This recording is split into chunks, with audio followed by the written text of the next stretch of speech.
अस्सलामु अलैकुम वरहमतुल्लाहि वबरकातुहू। डियर स्टूडेंट्स, कैसे हैं आप सब? उम्मीद है आप सब खैरियत से होंगे। लेसन शुरू करने से पहले दुआ पढ़ लेते हैं। औज़ु बिल्लाहि मिनश शैतानिर रजीम, बिस्मिल्लाहिर रहमानिर रहीम। रब्बि इश्रह ली सदरी व यस्सिर ली अमरी वहलुल उक़दतम मिन लिसानी यफ़क़हू क़ौली। जी बेटा,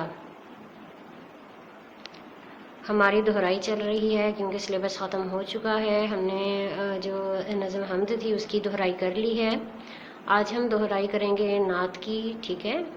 किताब सफ़ा नंबर 4 और 5। जी बेटा, नात किसे कहते हैं पता है आपको?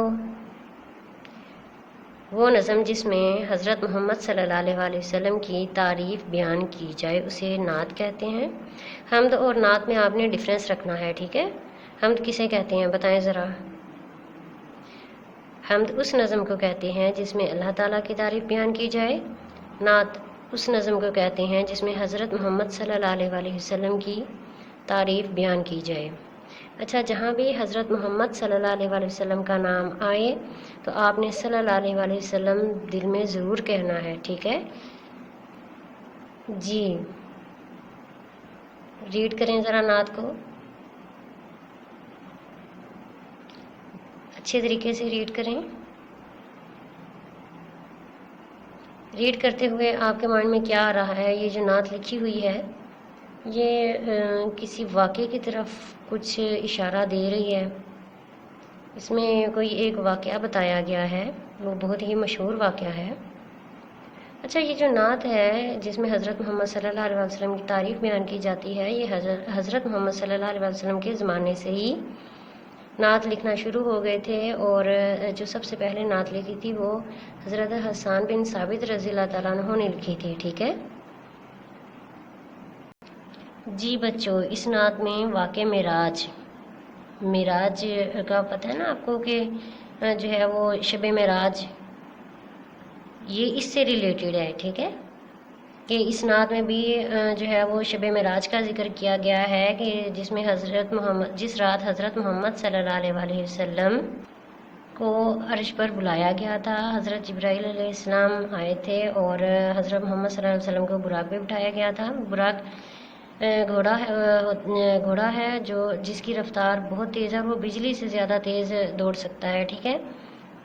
उस पर बिठाकर हज़रत मोहम्मद सल्लल्लाहु अलैहि वसल्लम को सैर करवाई गई और हज़रत मोहम्मद सल्लल्लाहु अलैहि वसल्लम ने तमाम अम्बिया को इमामत भी करवाई थी, ठीक है। फिर हर आसमान पर जाकर जिस आसमान पर जो नबी थे उनसे मुलाकात की थी और फिर आखिरकार एक ऐसी जगह आई जहाँ पे हज़रत जिब्राईल अलैहिस्सलाम ने हज़रत मोहम्मद सल्लल्लाहु अलैहि वसल्लम से कहा कि अगर मैं इससे आगे जाऊँगा तो मेरे पर जल जाएंगे, ठीक है। वहाँ पे हज़रत मोहम्मद सल्लल्लाहु अलैहि वसल्लम को जन्नत और दोज़ख दिखाई थी और जिस मुकाम तक हज़रत जिब्राईल अलैहिस्सलाम आकर रुक गए थे उसे सिदरतुल मुंतहा कहते हैं, ठीक है। इसके बाद हज़रत मोहम्मद सल्लल्लाहु अलैहि वसल्लम ने अल्लाह ताला से मुलाकात की। हज़रत मोहम्मद सल्लल्लाहु अलैहि वसल्लम को जन्नत और दोज़ख दिखाई गई, ठीक है। जन्नत में कौन लोग जाते हैं? जन्नत में वही लोग जाते हैं ना जो अच्छे काम करते हैं, जो हमेशा सच बोलते हैं, नमाज़ें पढ़ते हैं, अल्लाह ताला का हुक्म मानते हैं, हज़रत मोहम्मद सल्लल्लाहु अलैहि वसल्लम की पैरवी करते हैं, वही लोग जन्नत में जाते हैं ना। आपको पता है ना कुरान पाक आखिरी किताब है, आसमानी आखिरी किताब है और ये हज़रत मोहम्मद सल्लल्लाहु अलैहि वसल्लम पर नाजिल हुई थी। हज़रत मोहम्मद सल्लल्लाहु अलैहि वसल्लम को अल्लाह ताला जो हुक्म देते थे हज़रत मोहम्मद सल्लल्लाहु अलैहि वसल्लम ने उस हुक्म पर अमल करके दिखाया था, ठीक है। हमें इसलिए अमल करके दिखाया कि हमें पता चल जाए। अब देखें कुरान पाक में जो है वो हज का जिक्र है, रोज़े का जिक्र है, नमाज का तरीका तो नहीं ना पता कि किस तरीका हमें हज़रत मोहम्मद सल्लल्लाहु अलैहि वसल्लम ने बताया था, उनसे हमें पता चलता है। इसलिए जन्नत में जाने के लिए हमें अच्छे काम करने होंगे और उसके लिए हमें अल्लाह ताला की जो है वो अल्लाह ताला का हुक्म मानना चाहिए और हज़रत मोहम्मद सल्लल्लाहु अलैहि वसल्लम की पैरवी करनी चाहिए, ठीक है। और दोज़ख में कौन लोग जाएंगे?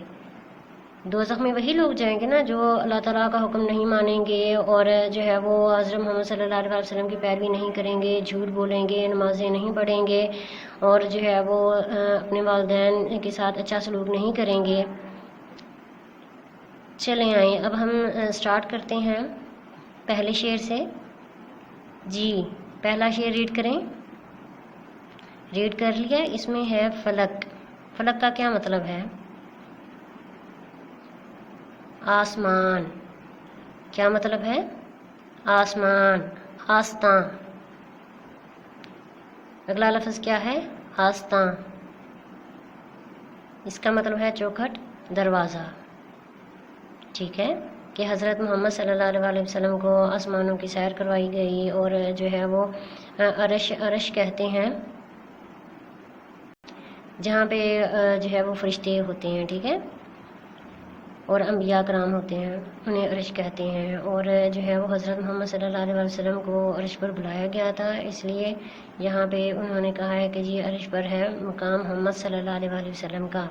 اب یہ آپ نے نا خود سے اب میننگ آپ کو پتہ چل گئی ہے نا. اب آپ نے خود سے تشریح کرنی ہے، اور تشریح آپ کی ہونی چاہیے کوئی 5 لائنوں پر مشتمل ہونی چاہیے. ٹھیک ہے. ہاں جی دوسرے شعر پہ آتے ہیں. اس میں جو لفظ ہے لقب، اس کا مطلب ہے کہ وہ نام جو ہمیں جو ہے وہ کسی خوبی کی وجہ سے ملتا ہے. اور حضرت محمد صلی اللہ علیہ وسلم کا لقب سرور کونین، مطلب دونوں جہانوں کے سردار. یہ جہاں، وہ جہاں محمد صلی اللہ علیہ وسلم کا. جہاں کا مطلب ہے دنیا. ٹھیک ہے. اب میننگ آپ کو جب پتہ چل جائیں گے تو تشریح کرنا آپ کے لیے بہت زیادہ آسان ہو جائے گی. تشریح میں یہ ہوتا ہے کہ یہ جو الفاظ ہیں انہیں کو ہی ہم نے ڈیٹیل میں لکھنا ہوتا ہے. ٹھیک ہے.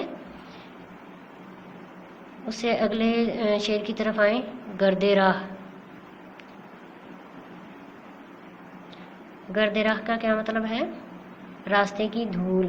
کہ جب حضرت محمد صلی اللہ علیہ وسلم نے آسمانوں کی سیر کی تو آپ کو پتہ نا کہ آسمان پر ہمیں ستارے نظر آتے ہیں. تو ظاہری بات ہے حضرت محمد صلی اللہ علیہ وسلم اس آسمان سے بھی تو اوپر گئے تھے نا. کہ اس سے یہ شاعر نے مراد لیا ہے کہ یہ جو ستارے ہیں یہ حضرت محمد صلی اللہ علیہ وسلم کے راستے کی دھول ہیں. ٹھیک ہے. مطلب یہاں سے گزر کے وہ آگے گئے تھے. جادہ. جادہ اگلے مصرے میں ورڈ ہے جادہ. اس کا مطلب ہوتا ہے راستہ. کہکشاں، ستاروں کا جھرمٹ. باقی بھی اشعار ایسے ہی آپ نے تشریح کرنی ہے. حضرت محمد صلی اللہ علیہ وسلم سے محبت کا اظہار کرنا ہے. آپ کو پتہ ہے نا صلی اللہ علیہ وسلم کہیں یا کوئی بھی ہم اگر درود پڑھتے ہیں تو اس کا جو ہے وہ ہمیں 10 اس کی نیکیاں ملتی ہیں. ٹھیک ہے. اس کا اجر ہمیں بہت زیادہ ملتا ہے. آپ کو پتہ ہے کہ قرآن پاک جو ہے وہ سورۃ احزاب میں اللہ تعالیٰ نے فرمایا ہے کہ خدا اور اس کے فرشتے پیغمبر پر درود بھیجتے ہیں. مومنوں تم بھی ان پر درود بھیجا کرو.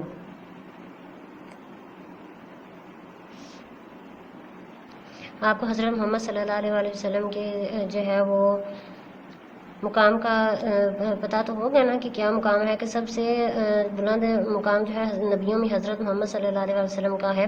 ٹھیک ہے. اب دیکھیں جو ہے وہ نمازیں ہیں، نمازوں میں ہم درود شریف پڑھتے ہیں نا اینڈ میں، اس سے ہمیں اہمیت کا اندازہ ہوتا ہے. اور ساتھ میں اللہ تعالیٰ اور ان کے فرشتے بھی حضرت محمد صلی اللہ علیہ وسلم پر درود شریف بھیجتے ہیں. ٹھیک ہے. اور ہمیں بھی درود بھیجنا چاہیے.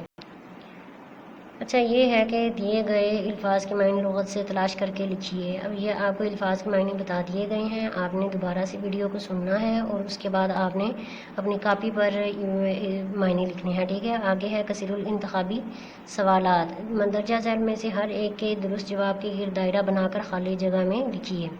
کہ جو ہے وہ اب جیسے پہلا ہے اللہ تعالیٰ کی تعریف میں لکھی گئی نظم ڈیش کہلاتی ہے. ٹھیک ہے. اب یہ نعت ہے، حمد ہے یا مسدس ہے؟ حمد ہے نا تو اس کو بے ہے نا اس میں آپشن، تو بے کو کیا کریں گے؟ سرکل کریں گے اور اس کو اسی کو جو ہے وہ خالی جگہ میں لکھیں گے.